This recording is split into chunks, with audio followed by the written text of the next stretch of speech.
अरे नमस्कार, प्रणाम, स्वागत है आप सबका हमारे नई वीडियो में। और आप देख रहे हैं मैं भोजपुरी भाई। आज बहुत ही खुशी का बात है, क्योंकि आप लोगों को बता दें हम कि आज इतना खुशी की बात है कि मैंने बताया नहीं जा रहा है। खुशी की बात ये है भाई कि आज हमारे TK7 भोजपुरी वाले चैनल के मालिक यानी कि हमारे करण भैया, हजारों करोड़ लाखों के दिल में राज करने वाले करण भैया ने आज हमारी वीडियो पर कमेंट किया है।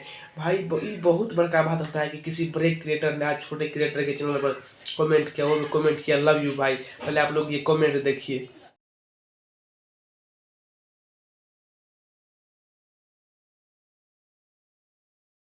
अगर देखिए ये कमेंट, आप लोग बताइए, अगर आप लोग के वीडियो में कमेंट किया तो आप लोग भी कितना खुश होते।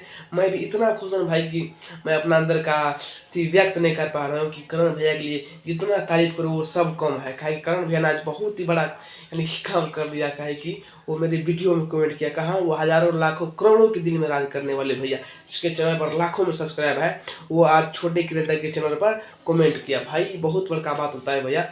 लेकिन मैं इतना ज़्यादा खुश हूँ कि मैं क्या बताऊँ आप लोगों को। बहुत बहुत धन्यवाद करण भैया आपको कि आपने मेरे वीडियो पर आज कमेंट किया। तो दोस्तों आप लोग करण भैया को प्यार से बात दीजिए और करण भैया के चैनल पर जल्दी से 150 के सब्सक्राइबर कंप्लीट कीजिए और मुझे भी अपना प्यार से बात दीजिए भैया। लेकिन मैं इतना खुश हूँ, मैं बोल नहीं पा रहा हूँ। बस आज की वीडियो में इतना ही। मिलेंगे किसी नई वीडियो में, तब तक के लिए बाय।